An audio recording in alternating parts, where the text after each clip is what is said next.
Could you please introduce yourself, Faye? Hi. Could you give us a description of your RPG knowledge? What does that mean? What RPGs have you played? Oh, like Dragon Age, Fable, The Elder Scrolls, that counts. Yeah, that counts. The Elder Scrolls does count. The Elder Scrolls counts. is like the best one. It is so good. I probably shouldn't say that, it's a bit biased, but That is very biased. It is biased. Jack, could you introduce yourself? Yeah. I'm pretty much the same minus Fable plus Final Fantasy. There we go. See, good spread of interviewees. There's two of them. Right, so what is your favourite aspect of a fantasy RPG? Oh, characters. Like good characters that you can just relate to. Good characters. Good characters, yeah. That sounds pretty good.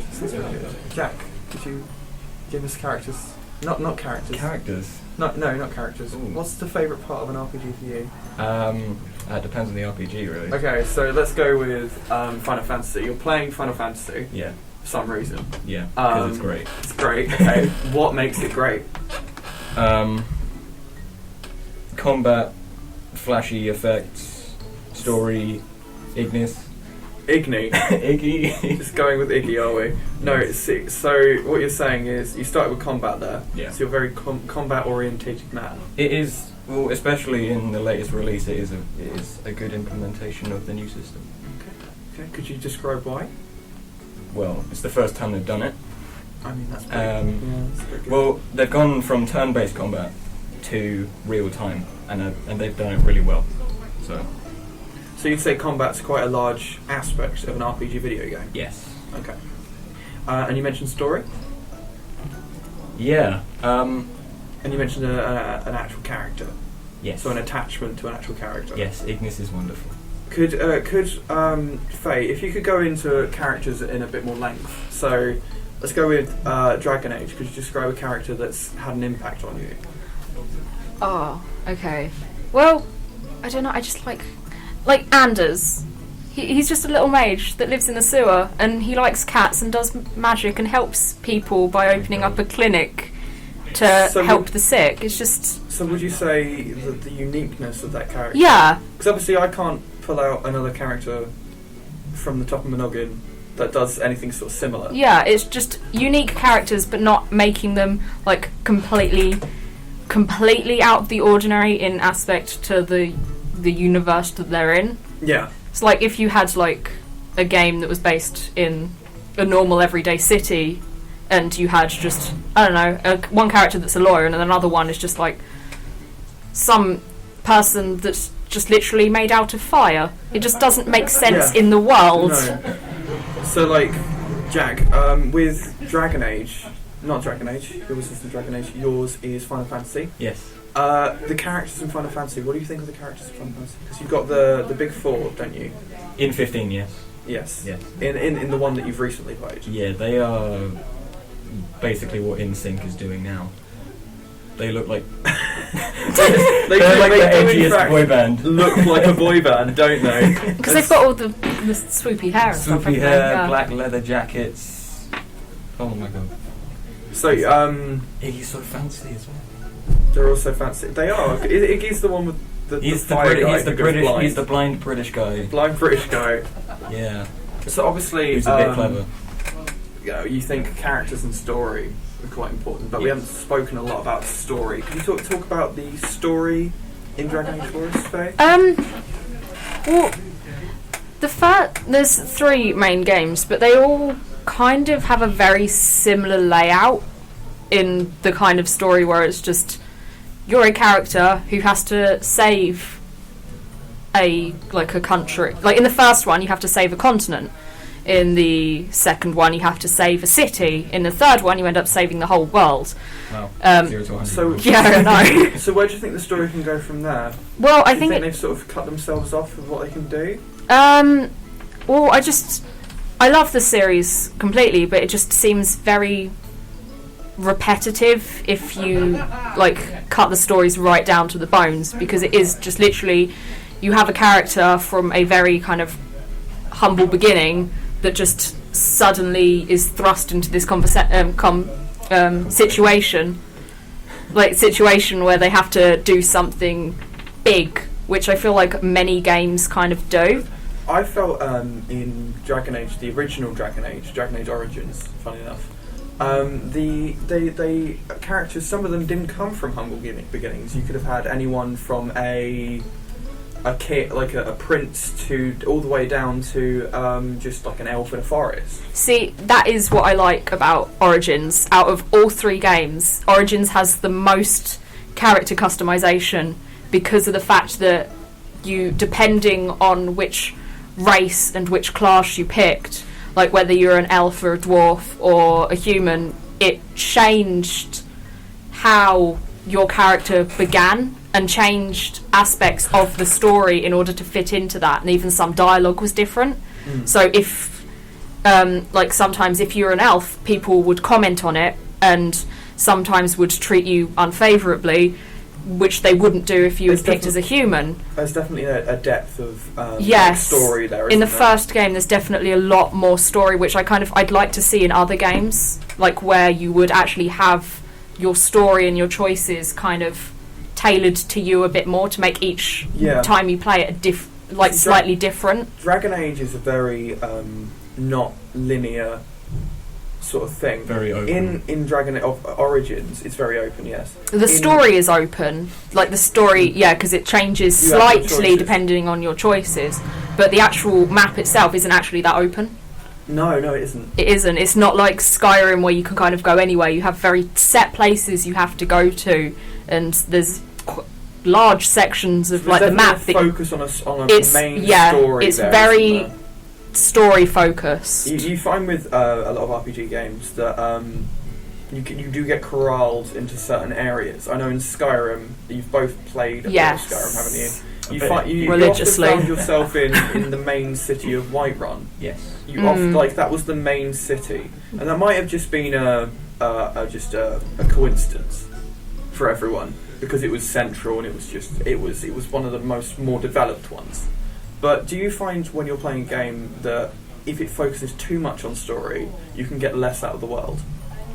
Not always, because it's like, especially with Skyrim, post-story, there's still so much more you can do. Yeah, and even with Skyrim, there's not exactly much of a push to do the storyline.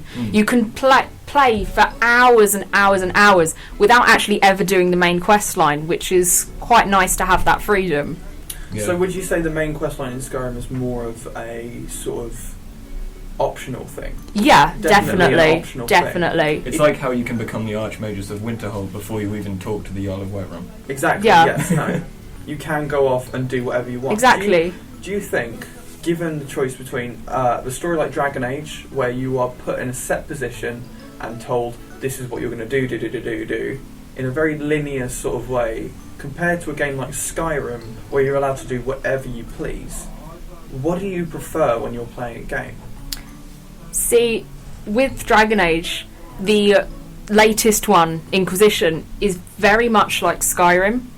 So you can, if you really, really wanted to, which I wouldn't suggest because it's a good enough plot, you could not really bother with the main quest line and just kind of go around doing random side quests. Yeah. But it's the stories that make the game. It's the stories and the characters that make the game. Skyrim is very open, and that's what it's always been. It's so... As a test, can you name one of the characters from the Skyrim main quest that isn't the protagonist or the antagonist? Is it? I think it's Serana, maybe. I don't really know. You don't get. Serana's one of the DLC characters. Yeah. She's the vampire lady. So if we take that, the Greybeards. There you go, the Greybeards. If you take that, the fact that both people here cannot remember a single name from the Skyrim main quest. Could you tell me... And I've got like over 300 hours clocked for Skyrim. I just... Yeah. Could you give me a few characters from the Final Fantasy main quest line? Ignis, Gladiolus, Noctis, Prompto... Well, those are the main four. That's the main four? Yeah. Dragon Age? Zevran, Fenris, Anders, Sarah, Dorian, Iron Bull, like Cullen. it's just the amount of that's quite impressive, because in the Dragon Age stories, if you plump them all together, you've got a good 30-40 characters. Yeah. That I know. And they've all got their own their own personal quests. You actually get to go and feel closer to them because you get to learn more about them because you spend more time with them. So when you have a linear game, you feel like that you get more attached to the characters. Do you feel that when you're playing a game like Skyrim, we've all played Skyrim, haven't we? Mm. When you create your own stories with companions by taking them around places, do you think that more fluid emotional attachment you get to characters is better than the one that's set up by developers? I don't know. See, with Skyrim, I find it's more of it's very single player. I know you've got Elder Scrolls Online and it's with other people, but it's very focused on your own character. But even then, I don't have any attachment to any characters in Skyrim because we just know nothing about them. They're very 2D. Yeah. Essentially, they're presented, if you've got, say, a warrior, they're presented with sort of a warrior background. You get the sort of there's a few companions they added in, which is sort of more 3D. You get to learn about them, but they were very followed the Skyrim sort of esque character development, which was they developed along with you, but they didn't really show any development. You updated their gear, you brought them around. They'd make the average comment like, "Oh, look, a big lake," but that was basically it. They don't have their own stories. I mean, even when because there are some characters in Skyrim that you can marry, even then, you still get no extra depth to the character at all. They'll just make a comment every now saying "Oh, love, we've got some money from a shop I set up. Have it." And that's it. But every single character would have the exact same dialogue, regardless of who you'd marry. It was very much...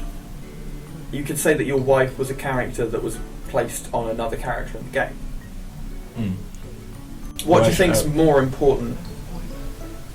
Characters or having an open world? Because let me put this in perspective for you. You say you've got 300 hours logged on Skyrim, but earlier you said the most important part of an RPG was story. And you said combat. How many hours do you think you've got on Skyrim? I have no idea. No idea? Not a clue. Okay. So what do we think of that? Skyrim, a game that doesn't have so much story or character development, but you still got time, a few weeks worth of time invested in that game. I think it's because it's very immersive, and also a lot of the time you could wander from one small town to another and pick up one or two side quests, and then you just it escalates. You do one thing and then it leads to another, and there's so much to do that regardless of the plot, you're still just doing little things, and you end up spending 7 hours solid. You're saying you got immersed in the setting? Yeah, in the world. More than the story? Yeah. What do you think, Jack, of that? So let's go back to Final Fantasy, because you've obviously got more experience there. Yeah. It's more of a fresh in mind. I know I played Skyrim a while ago. But, so Final Fantasy, what do you think of the setting? Did it immerse you? The setting is wonderful.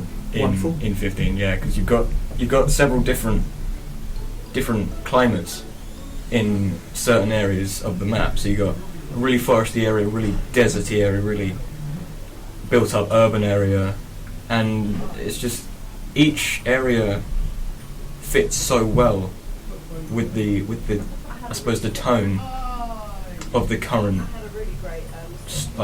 story aspect. So you think it fits in, sort of they weave the story and the setting together? Yes. Forgot about Mass Effect. Let's jump into a bit of combat here, because Faye, that expression sort of expresses that I am not a massive fan of combat. Could you explain your views of combat in RPG video games? It can be very, very repetitive. Very repetitive. Very repetitive, especially if the world is open plan. It can get very boring very quickly. Now, I know when you recommended to me Dragon Age Origins, you turned around and said, "Jamie, do not play a mage, you will hate it." Yes. Could you explain why? The Dragon Age Origins was made in I think it was early 2000s, something like that. And its combat is not good. It is very slow, and you do very little damage, and it's hard to explain, but it doesn't do what you want to do. And unlike in, like, especially with Skyrim, you can kind of just mash buttons and it will go really fast and just do loads of damage. In Origins, you'll kind of just hit the button once and you'll do one hit, and then you have to wait for it to recharge, especially if you're a mage. And it's a bit of a slog, isn't it? Yes, very, very much so. Now that I feel like you've played a lot of RPG video games that are based around mainly the story. Yeah. I know that Skyrim and its magic system made a lot of people ill. It was terrible. Although you got that classic terrible. fireball spam. Fireball spam was the best thing. No, the healing. But the healing saved me so many times. Oh yeah. Or you just play the tankiest character you can possibly get. I literally beef wasn't them up. worry Yeah. about Beef them up and then they can't hit you. In the Dark Souls, because you played Dark Souls, you tried to get me to play Dark Souls. I adore Dark failed Souls. horribly. I adore Dark Souls. So, Dark Souls. Yes. Combat in Dark Souls, because I've heard it's one of the hardest games ever made. Yeah, at face value, Dark Souls is purely just combat. Purely just combat, Purely, yeah. And exploration. And looting. So obviously Dark Souls has the reputation for having an extremely difficult combat not system, but the combat is difficult. With like huge variety of different bosses, little enemies, big enemies that aren't bosses, so essentially mini bosses, and it's just little tricks that can catch you out with, I don't know, I'd say situational enemies, but they only really appear once, and then when you kill them they don't respawn or anything. But so with Dark Souls you've got more variety in there. In Skyrim, I think we're using Skyrim as a basic because you've both played it. yeah. In Skyrim you had a very sort of basic build-up of enemies. You had the mage, then you had an archer, and then you had like a warrior, and you had to deal with those three, and that was basically all you had to deal with. You had dragons, but all the dragons acted the same. The main variation in there is what you were fighting and where. Say you're fighting something up a mountain, could just kick you off the mountain. But otherwise, fighting things is basically you run up to it and you hit it until it dies. There's no tactic in there. Yeah.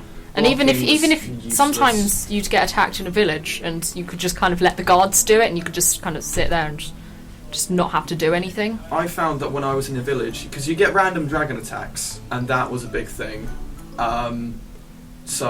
Very frequently in Whiterun. Not Whiterun, the Oh wait, no. Winterhold. Yes. Winterhold, yeah. So I'm sitting around in just like a little village. I'm selling off all my random chat, and suddenly there's a dragon. Yeah. But I don't have to worry about it because all these villagers who are meant to be really afraid of these dragons just come and fight it for you, killing it. And like I'm sitting there going, I would like to be the Dragonborn, please. But no, please just take what you want and kill. But it doesn't make sense. No. I think there's not enough personality. They're all very much... Yeah, they're all very much samey enemies. You don't remember fighting things. Different tones of different situations are kind of lacking. You don't get scary parts, and you don't get really exciting bits. It's always you are running around. There'll be enemies in a room. You have to deal with the enemies in the room. Yeah. And that's basically the makeup of Skyrim. People enjoyed that. What do you think? Why do you think people enjoyed that? I don't know, but with Skyrim as well, like you could go and clear out a cave and then leave it for a little while, do something else, and you can come back and it kind of resets, and you'd still have more enemies there. I don't know why people like it. I don't know why I like it, but it kind of makes the world seem bigger. Yeah. And you can kind of just keep playing it, Dynamic. really. Yeah. What did you think of some of the side quests in Skyrim? Some of them were just ridiculous. I mean, they were great. Give us an example. Well, there's one where you find a dog on a road, and then this dog starts talking to you, and leads you to this shrine, and apparently this dog is the friend of some kind of demon god. Yes. Yeah. Barkus. Oh. It's Barkus and Molag Ball? No. Yes. Clavicus Vile. Yes, that and one. then you got the whole Wabberjack storylines, but I love that utterly one. bizarre. I love that one. It's so literally weird. known as the Elder RNG Scrolls stick. makeup. So, as in every Elder Scrolls game, you will have the same sort of basis of quests. Yeah. So in Oblivion, just off the top of noggin, I haven't played in a while, but one of the quests you do gets you like a weapon or something, and you get that weapon from a specific like god who's in like the lore of the world, and you do a similar quest in Skyrim. They're the same quest but different. If you catch my meaning. Yeah. So It's the same outcome but different steps. yeah. So essentially, that's the same sort of makeup. You have sort of the Mages Guild and the Warrior Guild in Oblivion, and then in Skyrim you had the Companions and you had the Mages College. It's a very similar makeup. The problem is, it works. I feel like if you look at Skyrim, do you think if they tried to do something new, do you think people would get angry? What do you mean by new? Like, So you've got take a whole different approach to it, or? well, keep sort of a similar gameplay, because obviously the gameplay works. But take a different approach to maybe a few quests, something new, something different, because you've always got the same sort of quest lines. You've got the Dark Brotherhood, you've got Thieves Guild. What if they added something new? What do you think would happen? Or took away something? Depends what you add and what you take away, really. Yeah. If they were to like change it up a bit with the storylines, make a different storyline altogether. Ooh. Got rid of something. If they got rid of the main storyline, it would be pretty much exactly the same game. Yeah, you just don't get to kill a big evil dragon at the end. Yeah. You get to kill big evil dragons all the time. You The don't end- get to the go end to boss of Skyrim Swedish was heaven. Swedish heaven. Sovngarde. Yes, same heaven. I thing. got so fed up with Sovngarde. Oh, I hated I Sovngarde. hated it. It was Worst place. the most tedious thing I have ever done. Because you had to run around shouting your way through clouds. Yeah, Then you had to which kill- sounds really weird to anyone who hasn't played the game. Shouting your way through clouds. There you go. Skyrim in a nutshell. Because that's what you have to do to get up the mountain to get to Parthenax, isn't it? Oh. So you do remember a character from Skyrim? Yes, Well, because it's he's a giant Parthenax, dragon. He's a dragon. He's a But giant there's no dragon. memorable like human characters. And there's not really any major choices either, apart Yes. from when you have to choose whether or not to kill this Parthenax. That's So- the only memorable, like moral choice I could ever think of, So a with that summary game. of Skyrim is dragons are back, most dragons are bad, but Parthenax is a dragon who's sort of been around for ages, and he's not a bad guy, essentially. He's Yeah. still, he admits to you, he still has the urge to go around and tear up some humans, but he hasn't done that yet. Because he's a pretty cool guy. So you've got two factions of people: the people who don't want you to kill the dragon but can offer you stuff, and the people who do want you to kill the dragon and can offer you stuff. So you can kill Parthenax and get stuff, or you can don't kill Parthenax and get stuff. Loot. yes. Loot is the key there. What do we think of loot? You need the money. You need the money to upgrade your stuff. Yeah. You're not gonna exactly get far in an RPG if you don't have good weapons and armor. Yeah. And to do that, you need to loot, Loot. So we'll talk about sell off your stuff, we'll get talk more about things. that in the next episode of this. But thank you for joining us.